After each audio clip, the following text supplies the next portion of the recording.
Une fois que vous avez créé des graphiques Sparkline à l'intérieur de votre tableur Excel, vous pouvez les mettre en forme, utiliser des couleurs, etc. Donc par exemple, ici, vous le voyez, je vais sélectionner ce graphique Sparkline, cette ligne de tendance. Je me rends ensuite dans l'onglet Création qui est apparu à partir du moment où j'ai sélectionné cette ligne de tendance. J'ai ici, vous le voyez, la possibilité de changer le style de cette ligne de tendance. Je clique sur la petite flèche vers le bas et vous le voyez, j'ai diverses couleurs qui me sont proposées. Je vais par exemple sélectionner celle-ci. Ensuite, vous avez la possibilité d'afficher différents éléments. Par exemple, vous avez ici la possibilité d'afficher le premier point.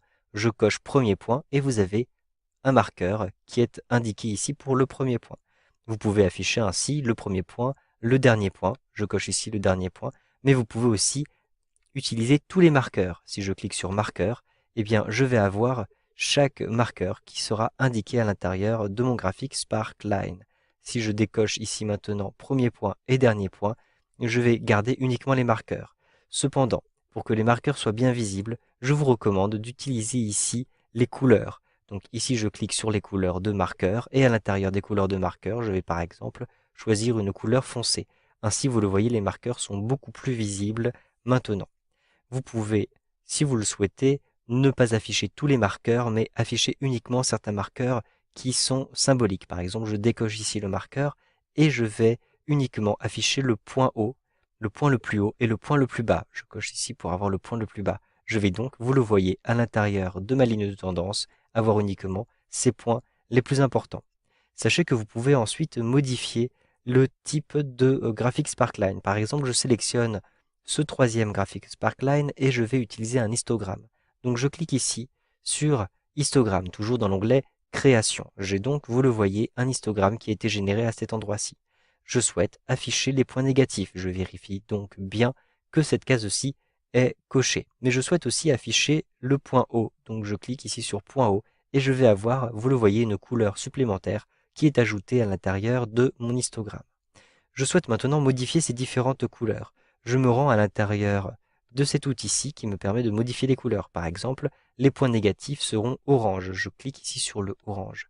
Pour la couleur du point haut, je vais simplement me rendre à nouveau dans cet outil-ci et je vais choisir point haut, par exemple, une couleur verte. Sachez que vous pouvez aussi cliquer sur autre couleur. Choisissez la teinte qui vous intéresse, ensuite la luminosité, donc plus ou moins claire, et vous avez ici le code couleur qui vous est proposé.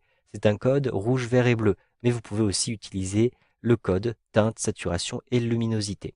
Une fois que vous avez fait votre choix, cliquez sur OK et vous le voyez, cette couleur est bien appliquée à l'intérieur de votre graphique Sparkline. Vous pouvez aussi personnaliser l'axe de votre graphique Sparkline. Cliquez simplement à l'intérieur de l'onglet Création sur Axe. Par exemple, pour la valeur minimale de l'axe vertical, vous pouvez le modifier. La valeur maximale peut aussi être modifiée. Donc par exemple, je vais choisir une valeur personnalisée pour l'axe maximal. Je vais rentrer à l'intérieur de ce champ-ci 40. Ensuite, j'appuie sur la touche Entrée. Et donc vous le voyez, je vais mieux voir les valeurs négatives puisque j'ai ainsi remonté l'axe horizontal à l'intérieur de mon graphique Sparkline. Vous savez donc maintenant comment personnaliser votre ligne de tendance avec Excel 2013.